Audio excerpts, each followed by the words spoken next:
Hello manager, on se reprend pour un nouveau tutoriel sur Excel dans le monde de l'entreprise. Je suis Big Lister et dans cette vidéo, nous verrons comment réaliser une balance AG sur Excel. Mais avant de commencer ce tutoriel, je t'invite à liker et t'abonner pour plus de contenu et aussi pour nous encourager. Si tu veux monter en puissance sur Excel, tu peux aussi nous retrouver dans notre groupe Telegram dont les liens sont dans la description.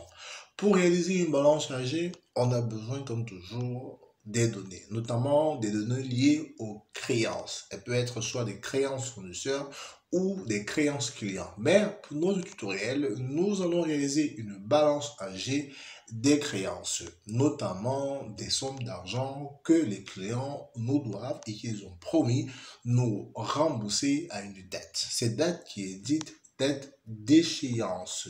Alors, notre base de données est constituée de la date de facture, du numéro de la facture, du nom du client, de l'échéance et évidemment du montant de la créance. Dans un premier instant, nous allons calculer le nombre de jours restants avant de rentrer en possession de notre créance. Bien évidemment, pour calculer ce jour, il faut partir d'une date de référence. La date de référence pour ce tutoriel serait la date du jour qui est effectivement la date à laquelle je réalise cette vidéo qui est le 11 septembre 2023. Après, pour vos calculs, bien évidemment, les jours, le nombre de jours, si vous utilisez cet exercice, pourra varier en fonction de la date dans laquelle vous vous situez. Alors, on va donc calculer dans le nombre de jours, bien évidemment le nombre de jours restant avant le paiement. Et pour calculer cette valeur, nous allons utiliser une fonction native d'Excel qui est une fonction cachée, qu'il faut l'appeler avec insistance. Elle s'appelle datif, avec un seul F, et lorsque on met la parenthèse, alors elle se présente.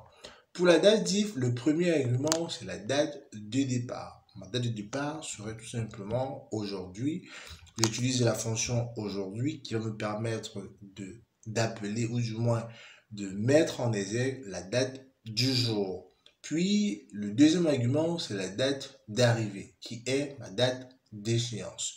Point virgule, le troisième argument, ce serait de préciser le calcul. Est-ce que j'aimerais que la différence entre aujourd'hui et la date d'échéance soit affichée en mois, en année ou en jour? Pour le tutoriel, pour notre cas pratique, nous aimerons avoir le nombre de jours. Pour cela, dans les codes, je vais écrire D pour jour en anglais, qui va me permettre d'afficher le nombre de jours en fermant ma parenthèse, et en appuyant sur Entrée. Alors, qu'est-ce que j'ai?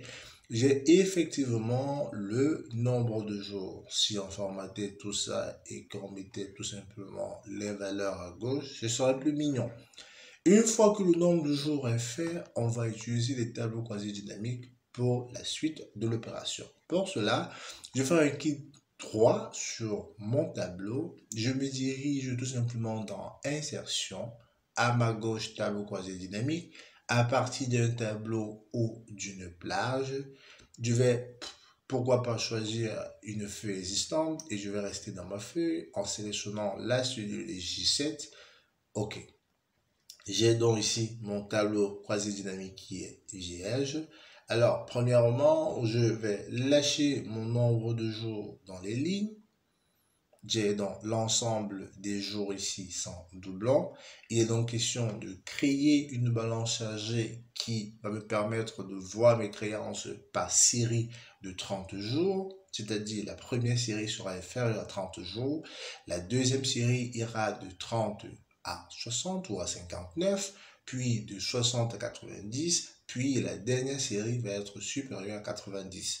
Pour créer donc cette plage, ou du moins cet intervalle de jours de mes créances, je lâche d'abord, comme on l'a fait, mon nombre de jours en ligne, puis je reste sur mon tableau croisé dynamique et je me dirige sous l'onglet données, ou plutôt je reste dans analyse du tableau quasi dynamique, autant pour moi, puis j'irai dans grouper la sélection. Le début ici va être 30, la fin 90, parce que ma première fin d'intervalle c'est 30 jours et ma dernière fin d'intervalle c'est 90 jours, et j'aimerais que l'intervalle se fasse par tranche de 30 jours. Puis en allant sur OK, qu'est-ce que j'ai?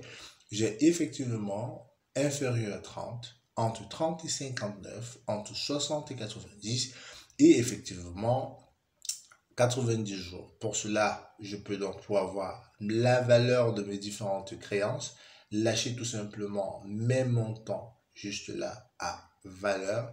Et si je fais un petit formatage pour transformer mes données en milliers pour faciliter la lecture et enlever le décimal, j'ai effectivement l'ensemble de mes valeurs sous forme de créances. Après, on peut encore aller plus loin et prendre le nom des clients, lâcher en colonne pour avoir les différentes valeurs. C'est possible aussi, on peut faire de cette façon. Désolé pour l'affichage de zoom, petit paramétrage qui m'embête.